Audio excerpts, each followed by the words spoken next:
Hello everybody and welcome back. I've been gone for a few days and I haven't been able to play any New World, but I just came back yesterday and today I got a nice stream in and got to play quite a bit of OPR, and I got a pretty sweet fight that I want to share with you guys. That being said, I've noticed since I came back from my trip that the performance in New World has taken a bit of a dive. I'm not sure if there was any kind of an update in the past few days, but yeah, I've been running into some pretty big issues with some stuff not working properly in PvP. So I wanted to share this fight with you guys, not only because it is a pretty sweet fight, but there's quite a few times where I run into those problems, and yeah, we'll get right into it. So as you can see, the fight begins. These guys throw down the gravity well. I try to go for the burnout through it, and he hits me with the Reap right away. Excellent counter to the burnout there. Burnout, a very slow option to use in that gravity well. And then they right away go for a little bit of pressure as I back up. He goes for his gap close with the hatchet, and I managed to dodge it and bait a riposte out of him. Go for one quick backstab and then back up, and look at the distance on that guy's Reap. He just pulls me right in right away, and I try to go for the burnout to break a bit more distance, get hit from the stagger from the bow player there. And I'm lucky that the guy's Reap was on cooldown, because that would have been a super dangerous situation had he been able to land that. And then right away, I go back into my flamethrower. Flamethrower, I don't know, guys. Is it a meme or is it really good? I'm not really sure. I don't even know what to say. Against melee opponents, it seems to do such a good job applying pressure. And you can see here as this hammer player tries to come forward, I just feed him some damage with the flamethrower, go for the rapier, get a nice dive behind him there, and they throw down that gravity well. He goes for the spin as well. Big damage on me. I managed to just get the potion. Kind of dangerous with my back turned to him there, and I go back up the side of the hill here. I kind of don't want to give up the high ground just because we can use distance alone to kind of deal with a melee fighter like this. We don't have to try to kite out any ranged projectiles from these two. So I just do my best to try to kite around them and put the damage in. A little bit out of distance when I try to go for that heavy attack, evade in and land the poke, and these guys just keep coming forward and delivering pressure. Go for the burnout through, chug the potion, and we're back up to full health. And I try to go for a quick evade into the backstab poke. Unfortunately, I miss, and here's where things get fun. I actually riposted that attack. It took my cooldown, but it still stunned me and then locked me in that weird glitchy animation. And I'm not sure what this guy is doing here. It looks like he stopped to maybe type something or something like that, but he ends up coming back and paying attention, and he's very low HP. I just feed him a little bit more flamethrower to finish him off. And the third player looks like he ran off there, and it's just me and this enemy spear and bow player.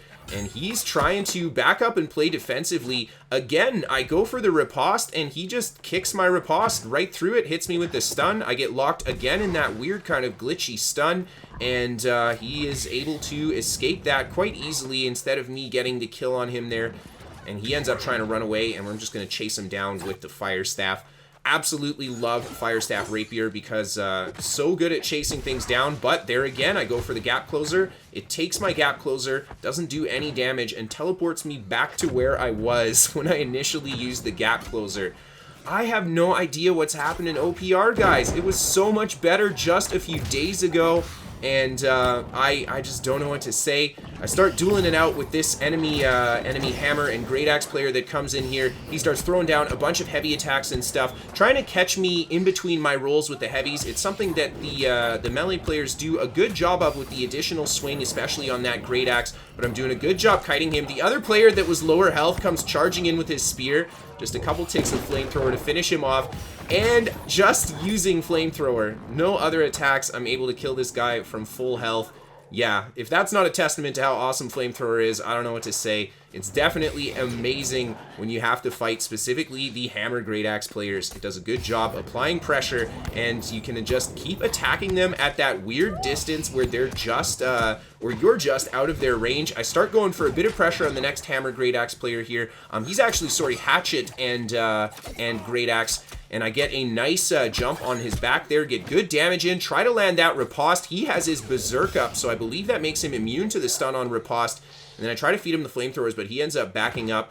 This player here with the spear came back, and he's circling around trying to get that vault kick on me. I get the dodge on it, and get a tick of the flamethrower into the burnout. And he's unfortunately blew his stam there, so he just eats the burnout and goes down.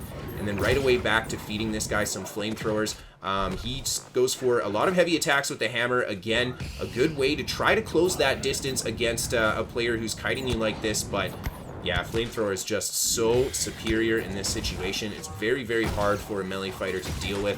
And in comes the Ice Gauntlet player, and he's trying to go for that combo of the Ice Storm into the heavy attack and the Ice Spike. A very, very deadly combo, and very fast if he can land that initial heavy attack after the Ice Storm. I go for a little bit of a sidestep there. Unfortunately, the Ice Storm gets dumped on top of me. Really dangerous position here. These guys are throwing down a lot of pressure and projectiles, and more players are coming into the fight. Void Gauntlet player, the same, I think, Ice Gauntlet player from before hits me with that Scream. I go for a pretty cheeky flesh through him there, and then hit him with the backstab, and here he hits me with that heavy attack as I go for the burnout. Again, a little glitchy on that gap closer. It was what was supposed to happen, but I just hate that it's teleporting my character back instead of applying that immobilize right away, because I just don't have the best idea of what's going on when that happens. But either way, that was a nice combo from that player, and he takes me down. Now, moving on to the next fight here. Not as long as the first one, but just a quick little fight inside of the keep here.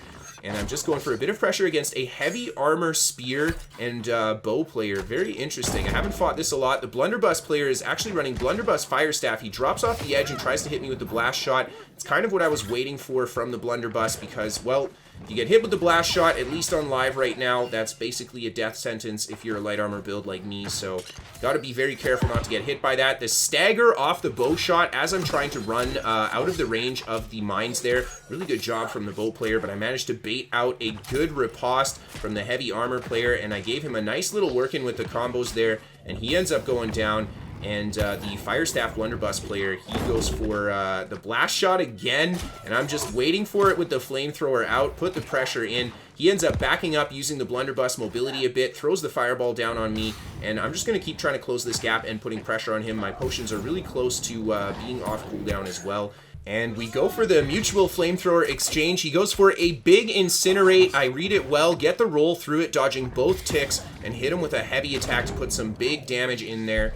And I break a little bit of distance, go back to the fire staff, and just keep feeding him the flamethrower. When I get back on top of him, he tries to go for the flamethrower as well. I go for the burnout through him, and here he goes for that death sentence incinerate. I've got the riposte up.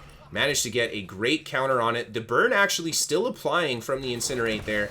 And, well, I'll let you guys enjoy the last bit of the fight from there. I did this fight live on Twitch. If you want to catch that live gameplay, you can always check out my Twitch. Check out my Twitter if you want to keep up to date with what's going on with me. And if you're looking for a written guide to this build or some guides to some other builds, you can find them on my website, pvpnewworld.com. I feature the New World top 5 fights. If you guys have some awesome clips that you want to send in for the top 5, you can send that to Kristofer at pvpnewworld.com. This show is sponsored by What the Fast. They're a VPN for gamers. They can give you better ping to your favorite games, especially if you have bad ping to start. And there is a link down in the description for you guys to check that out. It's free to try. And last but not least, a massive thank you to all of my patrons on Patreon. Thank you all so much for supporting the show. Thank you everybody just for tuning in and watching. There are the dots taking me down. Have a great night, everybody, and I'll see you next time.